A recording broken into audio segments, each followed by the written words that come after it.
Hi guys, welcome back to the Butterfly Effect podcast. You are back for another analysis episode for Life is Strange 2. We are doing episode 3, Wastelands. And as always, we're going to go through the choices. We're going to say what we did. We're going to talk about the game as we go. And then we're just going to have our overall thoughts and feelings about the episode in general. So Jack, the first choice we have here is, after you made a coffee, did you make more for the next person? I did indeed. Yes, I did make coffee for the others. Yeah, very nothing choice. There's no points that are in this one. I did, but it was only because I was prompted to. So if I wasn't, I didn't know any better until I got scolded by Penny. But yeah, nonetheless, we have this little knife throwing exercise, and you mentioned it in the last episode how it was kind of like a nice bit of different gameplay. What did you do, mate? Did you miss? Did you hit the target, or did you go even one better and get a bullseye? I hit the bullseye, yeah. Yeah, so did I, and I might as well talk about it now. You know how we'd always get the Brotherhood and the morality stats, and then we'll get like a bonus one specific to that episode. So we've had power, confidence, we've had theft. In this one, you've got sort of two separate ones, which is like Finn relationship and Cassidy relationship. We kind of get relationship bars this episode with two specific characters. If you hit the bullseye, you do get a bonus Finn point, so it's cool to see that one. But while we're on this, mate, what did you think of the gameplay, and what did you make of Daniel being the cheating little shit, mate? As far as Daniel, it doesn't surprise me, given where his morality is in my playthrough. I don't know if this is always the case, but given the morality, he's going to be a cheating little shit. He certainly was in the dice game last episode. And as far as the gameplay, it's like I said in the last one. Obviously we did have the throwing the snowball, but that was over before it started. At least this one, again, it is throwing something, but it's something a little bit different to just walking around looking at objects or being in dialogue with people. And I think I'd probably say the same for the weed exercise later on, although I will hold some other specific comments for that when we get to that bit. But yeah, there was a little bit more experimentation with the gameplay in this one, so yeah, I liked it. Yeah, nothing to kind of say different there. I also got the bullseye. Despite Daniel's cheating, So the next thing we have is, were you understanding or dismissive when Daniel asks about your mum, Karen? It says here I was in the majority. I tried to be understanding with him. Yeah, I did as well, so we get a brotherly point for that. I just think it makes sense, he's young, he probably doesn't remember all that much. I don't think it's something you can particularly scold him for, just for being interested in, where his other parent is and, what they're like, basically. We get that, random flashback, don't we, mate, of, how, Daniel gets his watch and then we realise he doesn't wear it anymore. Did you ask him about the watch at all? I did, yeah. Not that I was particularly bothered either way, but I feel like almost because they made such a big deal of it, and when I say they, I mean, the developers, the fact that they even brought it up in the game, I thought, what I will do, just to see what comes of it, just to almost honour that little part of the game. I did, yeah. You know what, though, I like the fact that, in the flashback you get, probably my favourite Gorillaz song, I love that, but I did think it was a bit weird how you get a random flashback just because he steals this watch, and then he, it's nice to see Esteban again, but I don't know, I think maybe it would have been stronger if the watch had more of a significance throughout the game. It just randomly seemed like we had a flashback focused on this one random object, and then it doesn't really crop up again all that much. So I don't know about you, mate, but I just thought that whole section was just a bit randomly crammed in. The fact it was, maybe based around the watch, sure, but I actually really like the flashback. Like you say, because it introduces the episode, doesn't it? And the music, I know we've obviously mentioned this in, I think, episode 1, that how it almost doesn't feel Life is Strangey, is what I would say about it. But I'm not necessarily saying that as a criticism. It does stand out. I like the fact that there's something, a little bit more quote-unquote mainstream in the game, because I certainly recognised it. And it was a good little opening to the game. The fact it was built around a watch, like I said, sure, but I liked going back to Seattle. Again, I feel like because we're on the go, we're outdoors a hell of a lot in this game. When we get into a domestic setting, I do enjoy it, and you get a bit more time with Esteban as well, don't you? So I was actually all for the way this episode was introduced, mate. Very well, mate. So, a big part of this episode is that we're on the run from the cops. That's how it ended in the last episode. So we're basically on a weed farm with Cassidy and Finn, who we met at the Christmas market in Beaver County. So like on our way to one of the shifts, you'll have Joe, who I can't remember if it's like physically aggressive, but I think he does have a go at Cassidy. Did you call him out, or did you let it be and say nothing? I intervened, but this is a funny choice, isn't it? Because I'm pretty sure with this one, by me intervening, Cassidy, I don't know if, because you've mentioned relationship bars, I don't know if this means that you lose a point here, because it's almost like she sort of turns around to you and says, you didn't have to do that, I could have handled it myself, sort of thing. So it's almost like a choice where you think you're doing the right thing, but then you might regret it afterwards. Yeah, so it's interesting, because I didn't, it was the vote in the stream, where like nothing would have happened for me. With you would have gained a morality point, but you would have lost a Cassidy relationship point. And it's very interesting because it's kind of, I guess Cassidy is a tough cookie and she doesn't need someone to constantly stand up, So, yeah, just a nice little neat choice there, and it's cool just to see how those little things will weave, like, kind of the ultimate conclusion of this episode, basically. When we're doing the shift, mate, we're trimming the weed leaves. How well did you do, mate?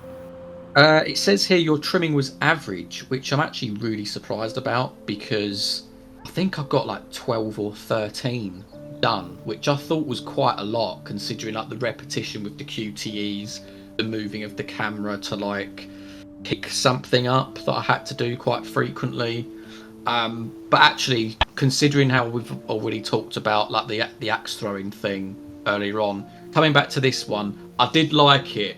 It actually went on a hell of a longer than what I thought it was going to. But I think it was one of those ones where, I don't know, after a little while, I guess I almost just settled into it and I started to really try to listen to the characters, because I think, who is it? I think Cassidy and someone else were just sort of basically bitching at one another, really. And I almost used that as sort of like my entertainment a little bit, I guess, while I did the weed exercise. Oh, for sure. And I'm the same as you. Mine was just average. I think it might be because I failed some of the QTs at the start when I was learning how it worked. And yeah, I think I was one out. It said like, yeah, you need like 13 to get average, but you need 14 to get the best one. And I think I got 13 or something. So yeah, like I must have just been one short or something. So it's pretty frustrating. I do find this whole section pretty hilarious, that like they've made Big Joe this really cliche boss who just doesn't want anyone to talk, and it's like, you're out in a forest, you're not really harming anyone, but he's just constantly like, oh, shut up, even though like you're just expected to cut like weed leaves in silence and not engage with like your colleagues and stuff. So yeah, like this whole guy was just a bit too caricature and cartoony for my liking, but I did find it funny like how just miffed he got at the smallest things, to be honest. Afterwards, mate, you have kind of like a night and stuff around the campfire, but before that, you get a bit of chores done. Did you help Daniel with his dishes? I did not know. This must be one of those ones where, either A, I don't remember it, or B, it's a choice where you almost have to find it, because I don't remember this bit at all. I think I just remember doing like the water jugs or something, but nothing else, so yeah. Yeah, like you're right. You have to find him, and then you have, offer to help, and he's appreciative. I think you can get some brotherhood points. But I mean, funny enough, you mentioned the water jugs. To jump forward to that, like I guess my brotherhood points with him are so bad that he just refused to help me with that one. So yeah, I helped him with his chores. He didn't help me with mine. So yeah, cheers for that one, Daniel. There's the campfire scene, lad. Did you remain sober, or did you get wrecked? I did not. I did get wrecked. Mostly because I was like, it was something to do. I feel like I'm in a situation, like with this whole campfire thing, I almost swing both ways. It's like, on the one hand, I sort of appreciate it because you can sit down, you can listen to the characters, and it forces you to really listen to them. On the other hand, though, that my natural fidgety self rotates the camera and wants to do things, and so I do find that I think I probably did that because I was just a bit fidgety, mate. I get you. I got wrecked, and right, this sounds like a lie, but I've got a hand on my heart, and I'm even gonna have the footage to back it up as well, mate. But I got wrecked because I accidentally hit the bong. Now, I think I was talking to Penny or someone, and I was choosing which dialogue to select. And like behind the dialogue was the bong, and I pressed like A on one of the dialogues, and then he didn't select the dialogue, but he picked up the bong. So I'm just there in front of my little brother, and I just hit this bong, and I'm like, I didn't want to do that, and then like my guy just got absolutely like high off of it. So I was just like, we were joking in the chat about how that would be a funny excuse not to shop to work. Oh, I accidentally hit my bong, my bad. But yeah, so I probably lost some morality points for that one. So very sorry again, Daniel. You can either stay up and get your hair cut, or you can go to sleep early with Daniel. What did you choose to do? I did go to sleep early with Daniel. So yeah, I didn't go get the haircut, mate. I'm hoping you did though, because this is one of those choices I do regret. I wish I stayed up. I think I did in my blind playthrough, and I'm pretty sure, yeah, you can get a haircut and stuff, but unfortunately in this instance, I did go to bed early. I think I desperately needed the brotherly points since, after the Chaos playthrough we're really going for, I'm not doing great for stats. So I think we all kind of unanimously agreed, yeah, let's go to bed early, because it's kind of a mammoth one. You get full brotherly points if you go, and you lose 3 if you don't, so it's a pretty big sway at this point. For the next choice, mate, it's the pretty brutal scene where Daniel's like walking on thin ice quite a bunch. He, when you collect the money, he obviously gets caught by Joe snooping in the living room, and then they decide to suspend your pay and get you fired, which prompts it to like the rest of the episode is it you being your last night and having a bit of a blowout party kind of thing. So at one point, Joe has to teach Daniel a lesson, and I guess he uses his power to like smash a plate or whatever in the back of like Joe's head. I think so. Anyway, I can't remember. Correct me if I'm wrong. Did you take the blame for it, or did you say nothing? And that would inevitably make Finn do it. Yeah, I said nothing, so Finn stepped forward, and I did look at this one to see like what if anything would massively go down. But I think it's literally just that Big Joe would hit you, right, and then it's basically whether you or Finn have a bruise, isn't it? Yeah, and it also affects some of the stats, so you either can get 2 morality or 2 brotherhood points, but if Finn does it, you lose 2. So yeah, I think Daniel judges you a bit that you didn't step in or something. But yeah, pretty much. So like, for the last night, you're having this big party, and Finn kind of like, because like at this point, the cat's out the bag, mate, isn't it? That like, yeah, you have this power, and you decide to reveal it to Cassidy, Finn, and Jacob.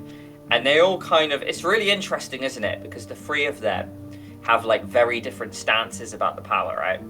Yeah, I mean, they do. I mean, I feel Jacob feels like he's just the more evasive, because I don't think he sticks around for long, does he? And then with Cassidy, she takes the more mature role and says that it's a little kid at the end of the day, isn't it? And that, they shouldn't be exploiting the power that he has. And it's not fair to rope him in. Obviously, we're talking about the heist here, because Finn comes up with the idea to rob Meryl.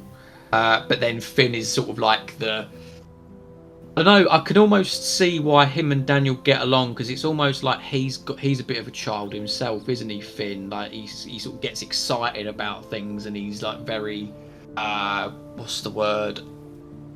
He's very sort of very hyper like that, and very easygoing, and he indulges Daniel a little bit. Whereas I feel like Sean doesn't necessarily do that in their brotherly relationship, or at least in my case, he doesn't. So yeah, they do all react in like very different ways. No, for sure, lad. And like with the heist that you mentioned, mate. Did you say, yeah, let's do it straight away? Did you say no, or did you eventually come around? This is one of those choices I do regret again, because I think I did this in my blind playthrough as well, but I was in for the heist because I always thought you went to the heist anyway. So when I heard about the branching, that you could actually not go to the heist, and then when you hear it goes wrong later, you can turn up with Cassidy or whoever, I was like, oh damn it, I'd really like to have seen that. I missed out on some other bits of like and scenes that I hadn't seen before anyway. So yeah, no, I was all in, mate. Yeah, I was all in for this playthrough as well, which is really interesting because in my blind playthrough, I did the whole 9 yards with Cassidy, and it's super interesting because a bunch of branching kicks in. Like episode 3, it does have its flaws, but the branching at the end is incredible. From this point on, you can get such a variety of playthroughs. So yeah, like I agreed to go for it. Funny enough, it's interesting because it seems like for the stats, one of the best things to possibly do is to eventually cave but not agree right away. Um, but lad, we'll talk about kind of the romance choices a little bit, especially the first one here. With Finn, did you decide to remain as friends or did you kiss him? Yeah, I remained as friends. Yeah, I did as well. Like, admittedly, like to be honest, I don't know if I'd ship Sean with anyone myself, but I sort of buy it with Cassidy more because they just maybe seem to have a bit more of a rapport. Yeah. With Finn, it did seem a bit left field. Like I didn't even see it, and then it kind of just came out of nowhere. So yeah, I didn't really buy it, and we didn't do it on this playthrough either. On this playthrough, we actually went for a bit of a platonic one. You can get with Cassidy, but before you do, mate, you can get a tattoo with her. Did you decide to get a tat? Yes, I did. I got the wolf tattoo, and I mostly did this because I regret not getting the haircut earlier. So I thought I won't go to the heist just yet. I'm just going to go around and chat to everyone, and yeah, the tattoo was one of these things. Yeah, I did as well. I think you can let Cassidy pick, but I'm pretty sure it's a really bad design. So the wolf is the best one, I would say. It is the most popular option as well. But yeah, I think it makes sense with Sean, right? He's a bit of a nomad now. Why not have like something to remember your time here along the way? But lad, like Cassidy invites you for a midnight swim. Did you go with her or not? I did, yeah. And yeah, things were getting very saucy in the lake, and it did look like it was going to go somewhere. So when it ultimately got to the point, because I think I'd already had the conversation with Finn at this point, and I'd already agreed to do the heist. So, and this happened, and then you start to go back to like all the tents and things, and you think, oh, something's gonna go down here. And then Finn just comes in, he's like the ultimate cock block, revealing that you're gonna go for the heist, and that's when Cassidy started to lose her shit at me. So obviously it didn't play out like in your blind playthrough, mate. Oh, interesting. So Cassidy got angry at you then, because that is the next choice. And it's really fascinating, actually, because when you're having the midnight swim with her, which I will censor out on screen, you perverts, because there is a bit of nudity here. But yeah, like, you can actually, like, because she will ask you, won't she? She talks about the heist while she's in the water. And then if you say, she says, oh yeah, Finn likes you, like, and then you can sort of say, oh, well, sorry, I like you, actually.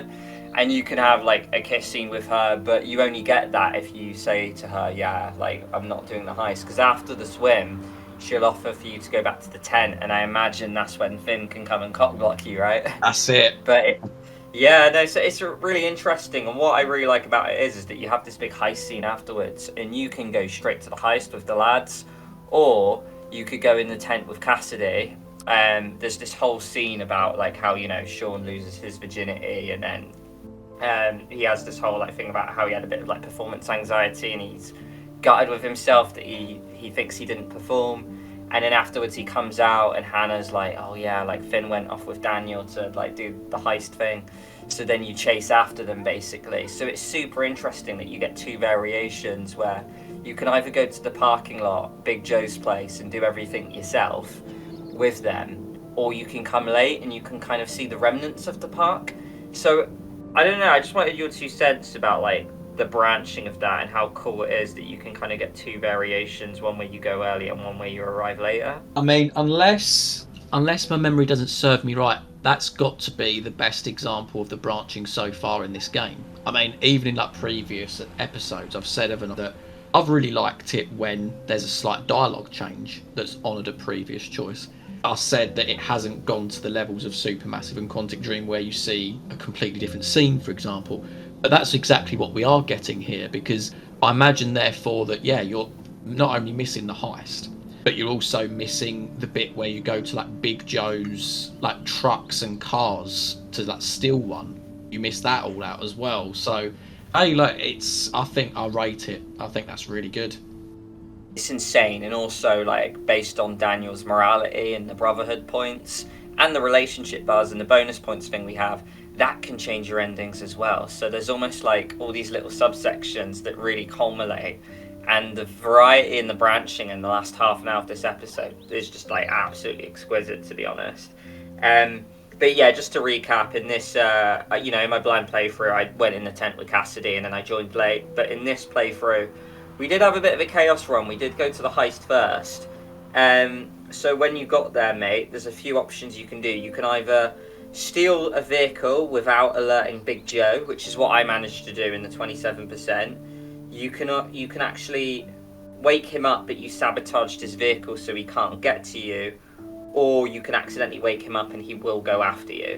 What did you do? I woke him up and he went after me, but that's not without trying. So I thought that I'd explored this area like really, really well until I looked at your stream, and then I saw that there was things that I completely missed, like boxes and like things off by the fence that you could have used in order to sabotage, because there was a few things I picked up, like the screwdriver, and I tried to like slash the tires.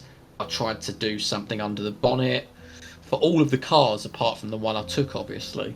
But I ran out of patience in the end. I was like, all right, okay, it obviously doesn't want me to do so. So then I went and got in the car, drove off, and then you could see Big Joe walk out. And then, funnily enough, when he turns up later, because I did get caught in the heist, Big Joe storms in and he says, oh, these lot are a bunch of amateurs, they didn't even sabotage my vehicles, so he could follow us to the where we did the heist at Merrill's. So again, a nice little bit of branching playing out there, mate. Yeah, that's really cool. And obviously it's unfortunate the ending you got there, but I am glad in a way, because you might be able to answer a question I've got for you now. Later on, Merrill will emerge for various reasons, because you can kind of like sneak into the house with like no one noticing, because that's what I managed, because I took out all the cameras and I snuck in with them. With you, did you not even get that option because Big Joe just followed you straight there? Like, is there like a scene that plays out for you there? Oh no, so like I did get in, and I actually did the same as you. Like I wandered round and I took out all the CCTV. I went in like the same window and then ultimately through the door. But I didn't get to open the safe. And it's basically you walk in and then that's when Merrill comes in and he says, you guys are terrible at this. I've been watching you. So maybe I assumed it was something to do with the CCTV, mate. Maybe I did somehow like stand in the wrong position before I took it out, and it noticed me, and therefore that sort of ended the possibility of me sneaking in full stop. But yeah, I thought it was great to then like watch your playthrough where you could get the safe open. There was like the thing with the gun as well. You could actually pick up the money too. So yeah, and then but to answer your question, Big Joe comes in like not long after Merrill comes in and ambushes you. No, that's it. There's like a lot of variety here, because you can sneak into the house with no notice. You can alert Merrill. You can like come in after Finn and Daniel, and they wouldn't have done a great job if you leave them to their own devices. There's a lot of stuff here. And you mentioned this gun, mate. Really interesting, because our stream were like, yeah, go on, take the gun. That was the majority vote. And you look at the final stats, only 2% of people took the gun, mate. So it's like the writing's on the wall that the gun's a bad decision. And then, this leads to the finale choice here.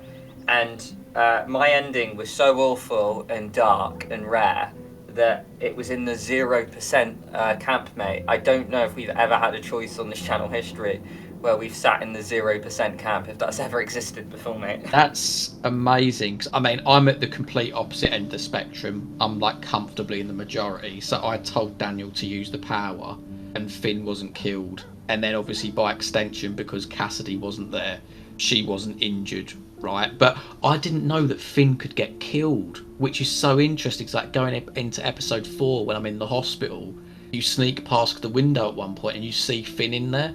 So I imagine that you've not seen Finn in the hospital. Maybe it's somebody else. Yeah, I did in my blind playthrough. But yeah, to skip ahead to episode 4, when I escape to the hospital, it's actually Meryl that's in the room. So you see Meryl in there. So he takes the bed instead. So it's really interesting how like it works out. But yeah, just to kind of recap in my ending, I took the gun and then they said, yeah, go on, shoot him. Let's go for chaos. You shoot Meryl, and while Meryl, like, you shoot him in like the shoulder or whatever, and as he's going down, he shoots Finn in the chest, and Finn bleeds out and dies. Daniel has the rage, and then obviously everything gets shattered, and Sean ends up the glass in his eye. So it's probably like the worst ending you could get. Like, Cassidy was safe though because she was never even there in the first place. But yeah, it's really interesting. So I think in the blind playthrough I did what you did. If you're curious, mate, when you do nothing, Finn can either get killed or he can either be alive, and it's based off of the Brotherhood points. If you do nothing but you have high Brotherhood, Finn gets killed. If you have low, Finn gets saved. I don't know how that works out. I might have got that slightly wrong. I'm unsure. But yeah, Finn's status is basically dependent on the point system. So it's just really cool just to see more variety in there again, mate. That's great. I mean, without saying like a broken record, it's just, appreciation is definitely growing for this game, I must say. Sure. And you know what? I don't even remember the fact that Cassidy could get injured, but I looked at the clips back and it's really fascinating because I think your Brotherhood might have to be really low or something, but he says something along the lines of, oh, you've changed my brother. And I think because you've decided to sleep with her and not join in on the heist, I think he channels his anger towards Cassidy instead, so he can kind of pick her up and chuck her against the wall, thus injuring her. So I'm wondering if there's a world where Cassidy could be in the hospital instead. So yeah, it's definitely what we have to look out for, mate. But yeah, just sucks that I got a really dark ending, but again, just really fascinating. And mate, I mean, those are the choices. So yeah, just again, I'm just really breathtaken by the sheer variety of that one. It's certainly a very strong episode. I'll sort of start with the talking points as we kind of mentioned, but I just wanted your take, mate, on the location. So this one's predominantly going to be set in a forest. Now I know you hate trees, and I know you mentioned at the top that you quite like the domestic settings, because it is true, we're on a road trip, we're basically homeless, there's no two ways about it. So it did feel nice when we went to Beaver Creek or Beaver County and we were in the grandparents' house. But I don't know about you, mate, but I actually really liked being in this forest full of all these other travellers and workers of people with similar ages. And I don't know, there was just something really heartwarming about it. And I think maybe it's because it took me back to Life is Strange 1 a little bit, where you had an abundance of side characters and they all had they're all from various sort of walks of life and they all had different stories going on. And I just found it really fun to chat to them, bouncing off of them. So yeah, I just wanted your thoughts on the characters and the location of this episode. Yeah, as far as the location goes, I liked it as well. Just to dovetail back to the point I made in episode 1, because I did have that suggestion, didn't I, where I would rather that we went to the party and we may cut out the camping trail bit, because we have this episode, right? And I feel like this episode is the episode with the trees, with the the wall being by the waterside and stuff like that. And it's for me the better location of the two.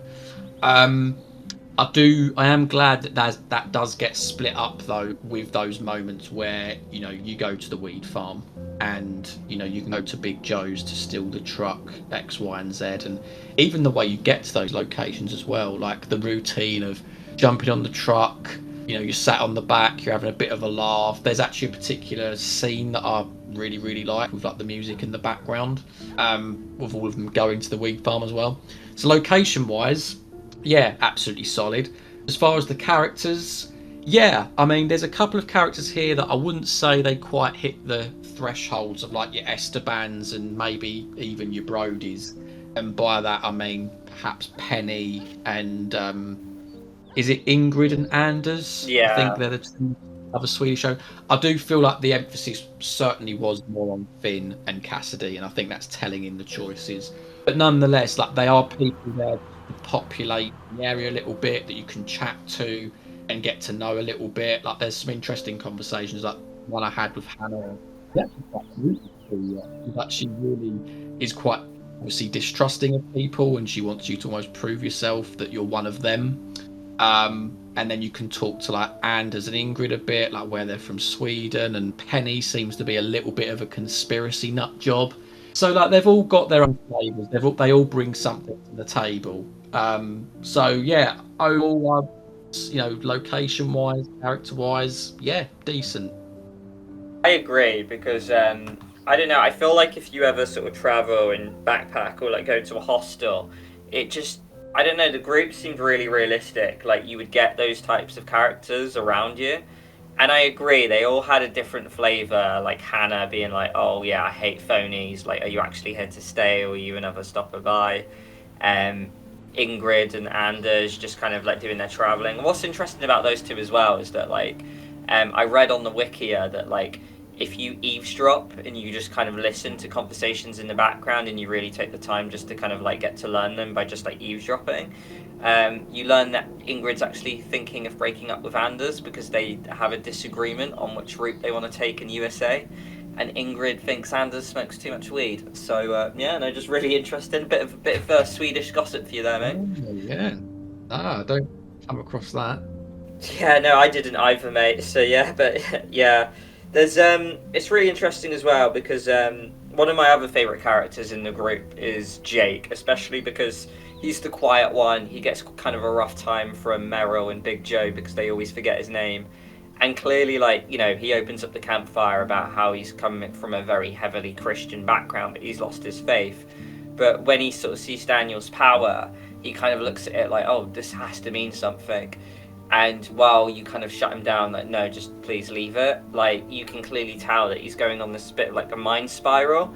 And it's really cool just to see how they, like, really plant the seed for what's going to be our next episode, episode 4, Faith, because Jake has this, like, huge part in it. So, yeah, just really cool to see how that little dialogue scene plants a seed.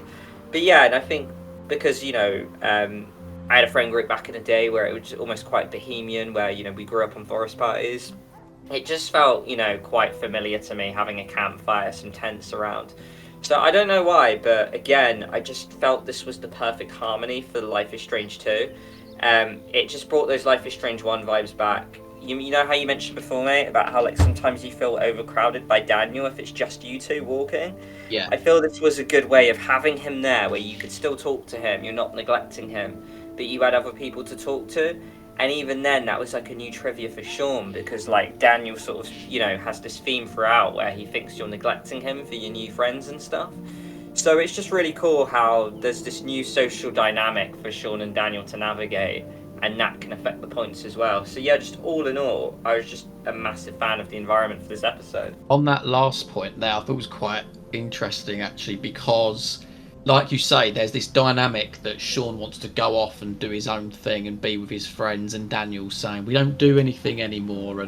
But what I thought this episode did was sort of flip the script a little bit, because it was quite clear that Finn took a shine to Daniel, and obviously especially like the use of his power and stuff, but even with the axe throwing beforehand. And it's more Sean is the one that's a little bit apprehensive about this developing relationship between the two. So much to the point, I mean, obviously we know it can lead to romance with Finn, but there is almost like that sort of undertone, isn't there, of perhaps like jealousy from Sean, or maybe that he thinks that Finn like is a bad role model to Daniel. So yeah, on like writing front, I thought that was pretty good. I agree. And I think it's just cool, isn't it, that like whether you buy the romances or not, it's very cool that Life is Strange 2 is a very inclusive game. You saw it in Life is Strange 1 where as Max, you can either maybe go for Chloe, Warren, neither of them. Here you can do the same. Very inclusive game. You can go for Cassidy or Finn. And that's further proven by like the relationship points and the pairings. I have to say, like, I know, like, again, mate, it's the thing I mentioned episode 2. I'm a sucker for a girl with a guitar, but I actually just really like Cassidy as a character. I think it's a really cool dynamic about how, like, she calls Sean City Boy. He's clearly like a little bit out of his element, but he's trying to kind of learn the ways of these people. And Cassidy teases him for it a little bit. But she's clearly still like a really caring person where like when this heist idea comes about, she's like, nah, this is immoral, we have to stop it. So she's like a tough cookie, but she's quite empathetic and her morals are in the right place as well. So I think it was like the perfect place because we won't really see much of Cassidy now, and I think it's like the perfect point to like not overcram her in the story, but have a nice healthy dose where we get a character which we see for 2 episodes, which by Life is Strange 2 standard is quite a lot because you're constantly on the move. So yeah, I just wanted your sort of 2 cents of like what you thought of Cassidy as a character, mate. I really liked Cassidy, and I feel like I'm probably in the same camp as you, where I don't quite ship Sean with anyone, but the front contender is certainly Cassidy. Like again, just coming back to like that whole chemistry thing, it feels like it's there more.